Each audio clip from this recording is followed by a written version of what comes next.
Hey there, almost done. So, what do we need to do next? Right? What's been taught to us? What is the next step? So, um, of course, there is the just double checking, moving things around, because a lot of what we've done, we've been doing in isolation. So make sure you're moving this stuff around and checking it from all these angles and that it's working for you.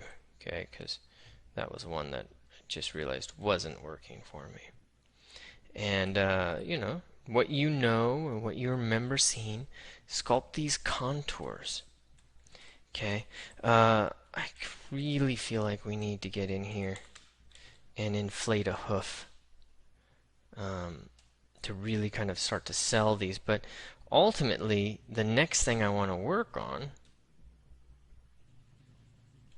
is the neck. So I inflated that mass, and I'm just using H polish because it's just kind of awesome. I turn perspective off for a moment. Standard brush. Standard brush.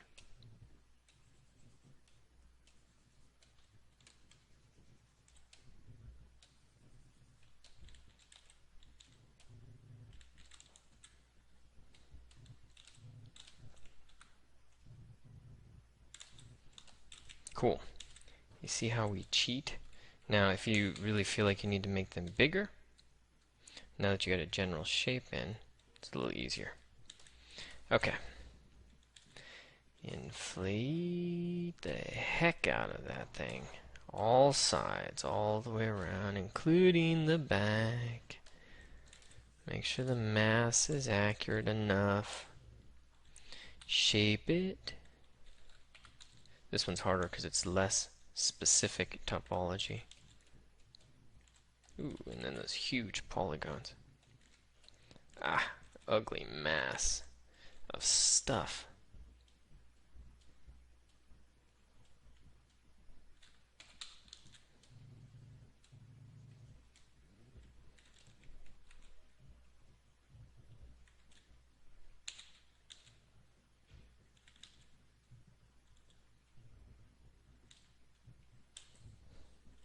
Cool. Good enough. So now it's starting to look so much better, huh? It's amazing what a couple of hoofs will do for you. But we need the neck now. Now I'm not going to do the skull. I want the skull to be this separate section.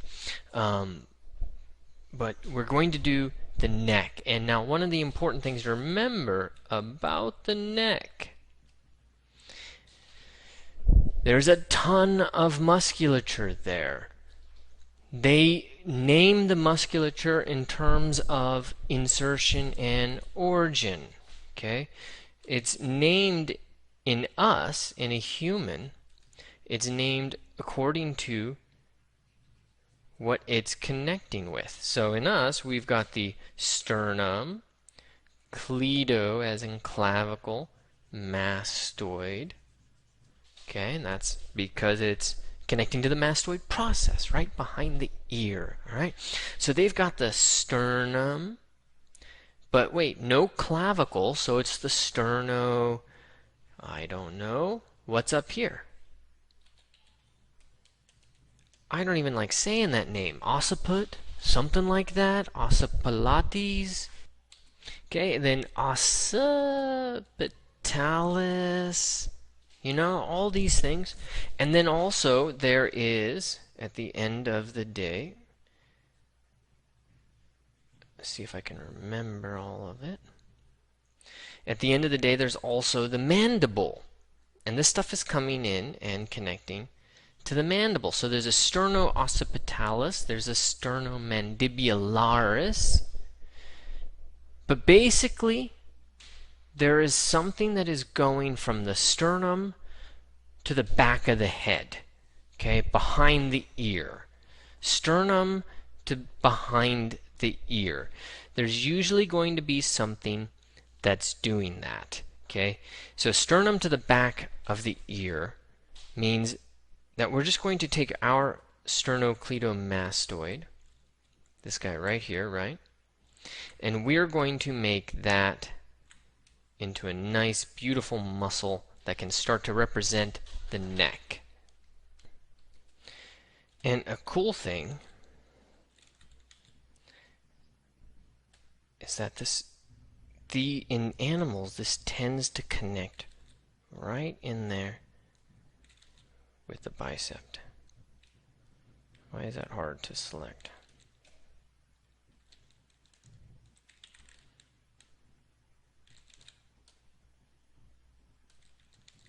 Okay, so we're going to drop it down, and that's roughly accurate, but just drop it down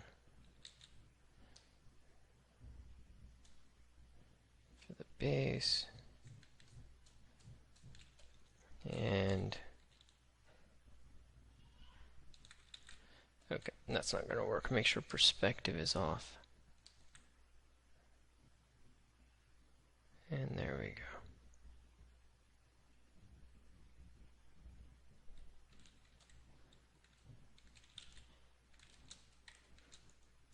Another way to do that, Ryan. You know the way. Alright, and that's going to set it down on that tombstone shape.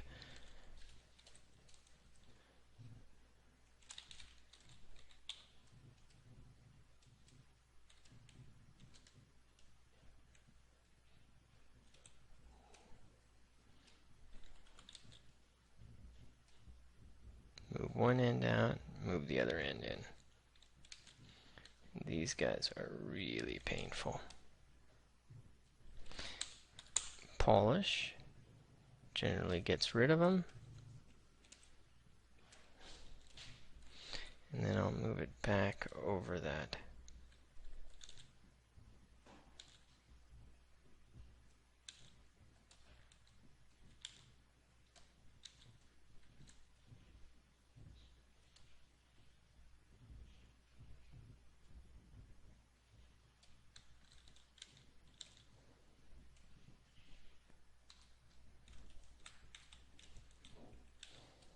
Okay, move it in really tight. And without a skull, I understand it's going to be hard to get that, but you can always come back to this basic shape and get it a little simpler. A little inside, not simpler, sorry. Alright, and I am going to pull out to start to take over a good bit of that volume. Not because the muscle does, but just because I want to cover up as much of that volume as possible. If not all of it, really. Just kind of push this in to be symbolic of the neck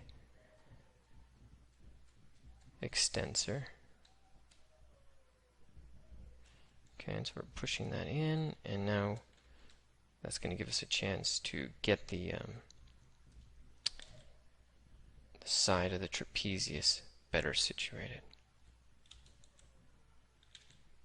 Okay. Smooth it out a little bit.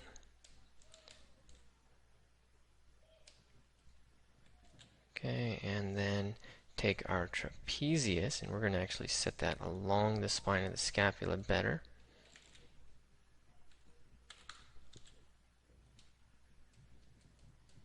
Just need to inflate to give this a little bit of meat for me to grab onto. Move brush, move brush.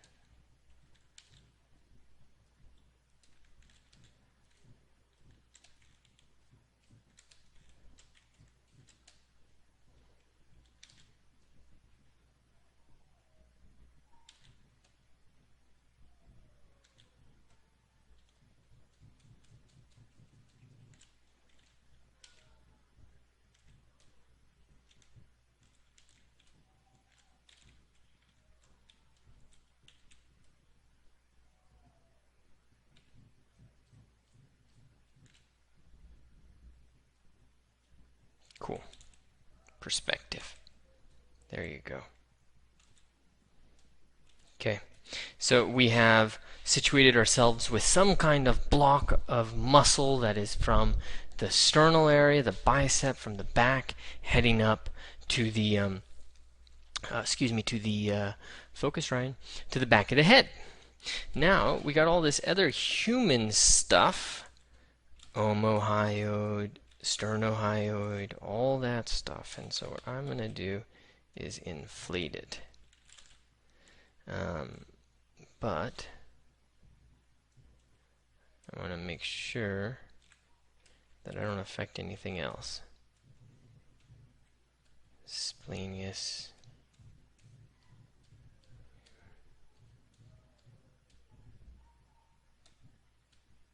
What's going on with that, huh? Is symmetry on? No.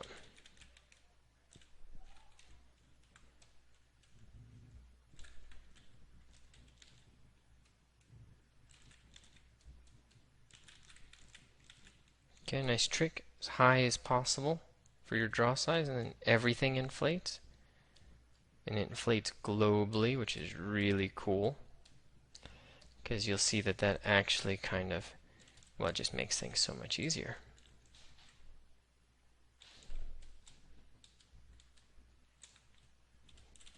Alright, don't know if you caught that trick.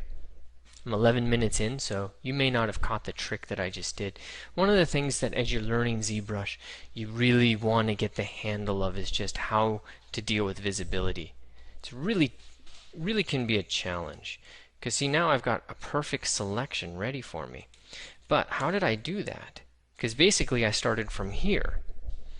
So I isolated a part, and then I isolated one of those parts so that I was able to work on the rest of them.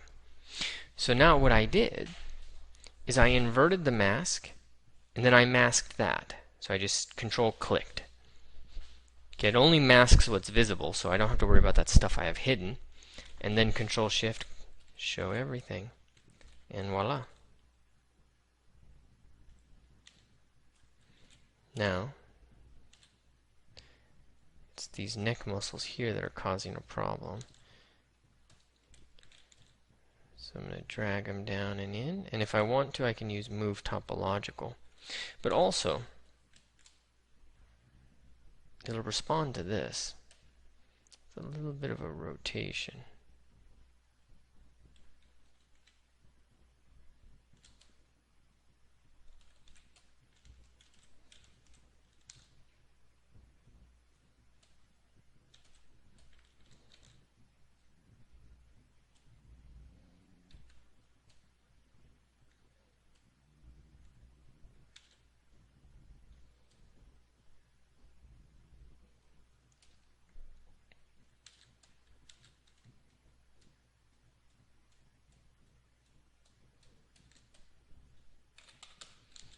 Okay, I'm going to merge the area right in between. Okay, it's not going to merge perfectly, but it'll do okay. Turn solo off, go to move, and then just position this neck muscle a little bit towards the last third. That's all I want. Okay, drop it down over the sternum.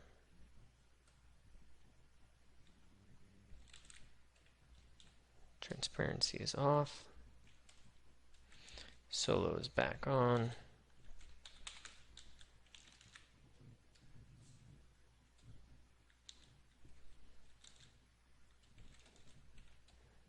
Okay. And we're okay except for these points, which they're not symmetrical, so I got to be careful. But there you go. I got it back far enough to where I didn't have to worry about it. Move topological, and you can just set stuff up. Okay, let's get our brachioradialis a little bit more like what it's intended for, because it's got to disappear underneath a bunch of stuff. It has to disappear underneath this tricep, which is coming around and really taking over, the side of that humerus. Okay, not the brachialis, but the other part of the tricep. Tricep is on top. Okay, and the A lot of volume in that tricept. Really powerful. And I'm pulling that lat in and making it real thin behind the rib.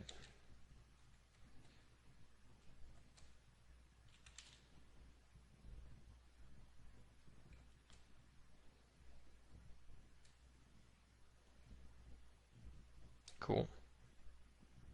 Cool.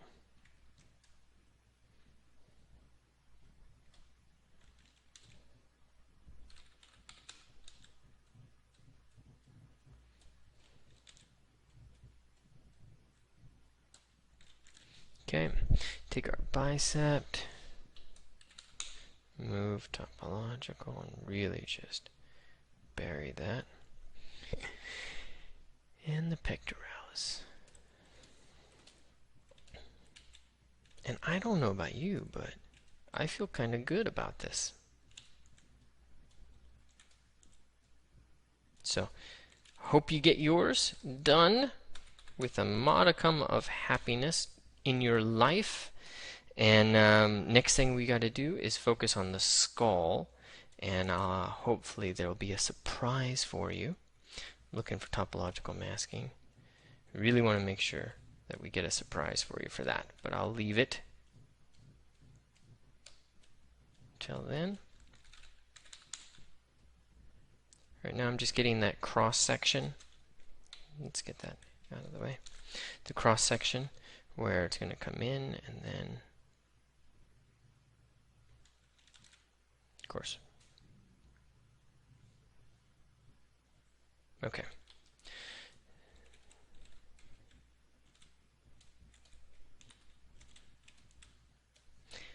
Next up, we would create different proportional elements, not proportional elements, different proportional versions, which would be cows and dogs and stuff like that. So give that a try based on the other 4 that we have.